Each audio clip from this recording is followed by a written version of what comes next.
Welcome dear students. In this lecture we are going to study the difference between the protein and polypeptide. Dear students, when two molecules of the amino acid they react together, then a condensation reaction takes place between the hydroxyl group of the carboxyl group of one amino acid and hydrogen of the amino group of the other amino acid. And when this condensation reaction takes place, then OH and H they combine and a water molecule is released. After the loss of the water molecule, now this carbon and nitrogen they get connected. Now my dear student, this linkage between the carbon and nitrogen, that is basically an amide linkage. And when an amide linkage is formed particularly between the amino acids, then that is called as the peptide linkage.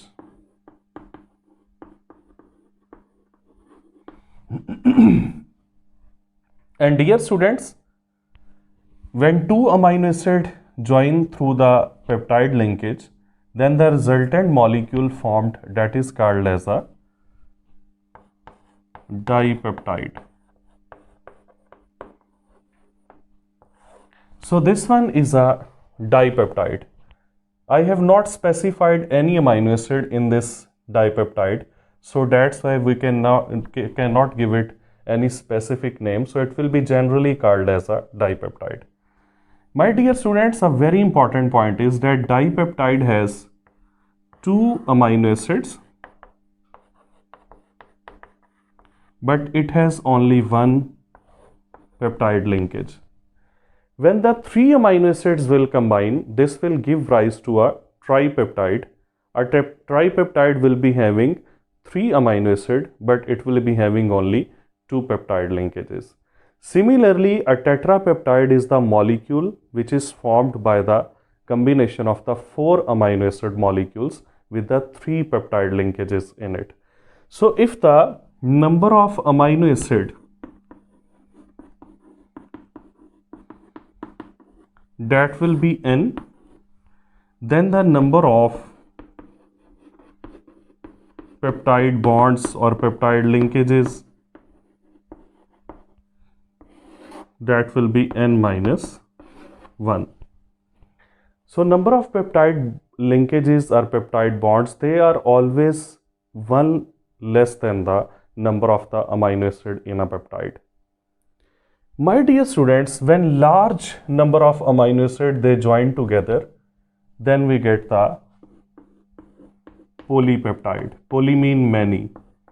So polypeptide will be having a large number of the amino acids, and the number of peptide linkage in the polypeptide will be one less than the number of amino acids in it. And when any polypeptide gets molar mass greater than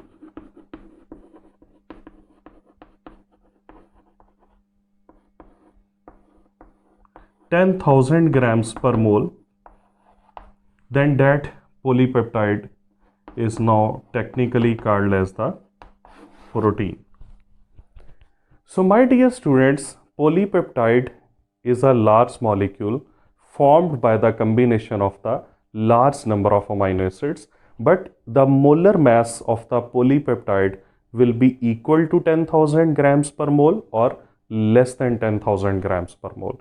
And if there is a long chain of the amino acid having molar mass greater than 10,000 grams per mole, then that will be called as a protein. So the difference between protein and polypeptide is in their molar masses. Equal to or less than 10,000, that will be polypeptide, and greater than 10,000 grams per mole, that will be the protein. So this is a technical difference between the protein and the polypeptide.